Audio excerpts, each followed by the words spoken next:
السلام عليكم ورحمة الله وبركاته. عاملين ايه النهاردة؟ ان شاء الله هنعمل مع بعض صينية البطاطس بطريقة سهلة جدا وتكات كده سهلة تخليها طعمها حلو ان شاء الله تطلع معاكي مظبوطة. وانتي لو شفتي تكاية انتي بتعمليها وانا مش عملتها كنت اكتبيلي في الكومنتات ونستفاد مع بعض، واكتبيلي رأيك في الفيديو. لو اول مرة تشوفيني ممكن تعملي لايك واشتراك في القناة يوصلك كل جديد، كومنتي برأيك. هنعمل صينية بطاطس سهلة جدا، تعالوا معايا هنشوف هنعمل ايه. اول حاجة هنجيب البصلاية نقطعها شرايح. تمام، غدا سهل جدا وصينية البطاطس مش بتاخد وقت معاكي وبتنجز في الوقت. تمام يا جماعة، زي ما انتوا شايفين كده هبدأ بقى اجيب البهارات. حطيت الكمون وتحط الملح، فلفل اسمر، شوية كزبرة، لو عندك مرقة ماجي او توابل فراخ. انا محطتش بس يعني لو عندك عادي ممكن تحطي. تمام كده، هفضل بقى افرك البصل مع التوابل كويس جدا زي ما انتوا شايفين كده يا جماعة. هبدأ بقى اجيب البطاطس واقلبها مع البصل كده عشان برضو ايه تاخد من طعم التتبيلة كده.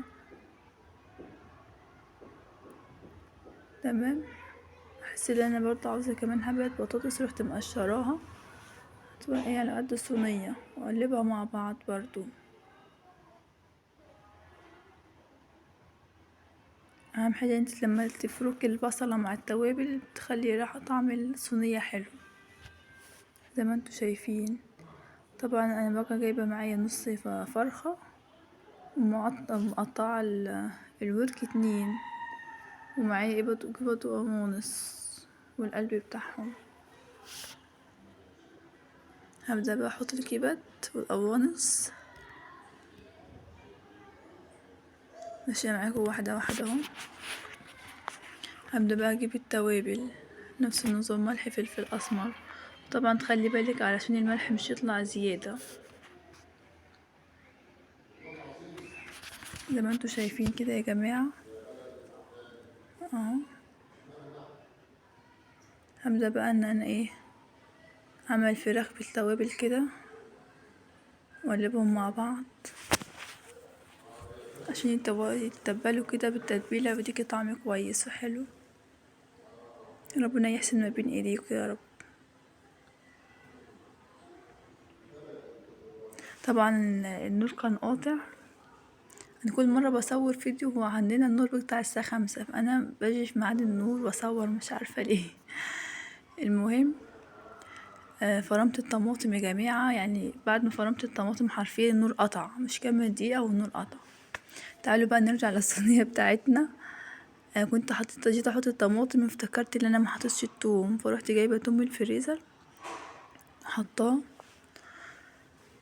تمام، هبدا بقى ان انا احط الطماطم على الوش زي ما انتوا شايفين بقى واقلبهم كويس مع بعض عشان بقى التوابل بقى تيجي على الطماطم، عشان انا ما كنتش حاطه توابل على الطماطم.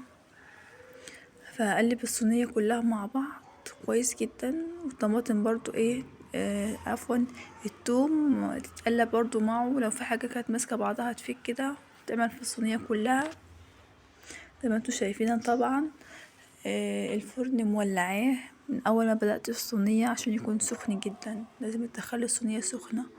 وكمان قبل ما ادخله الفرن بغلي الصينية غلوتين على النار وبغطيها. تمام كده يا جماعة، تعالوا بقى شوفوا الجمال بقى. دي بعد ما استوت بسم الله ما شاء الله. بطاطس كانت حامية جدا، ما كنتش عارفة امسكها، عاوزة اقطعها قدامكم ما عرفتش، كانت حامية جدا، كنت لسه مطلعاها من الفرن. بسم الله ما شاء الله مستوية وجميلة، وانا اللي منشفاها، احنا بنحبها كده ما بنحبش فيها طماطم كتير. اهي بسم الله ما شاء الله اهي.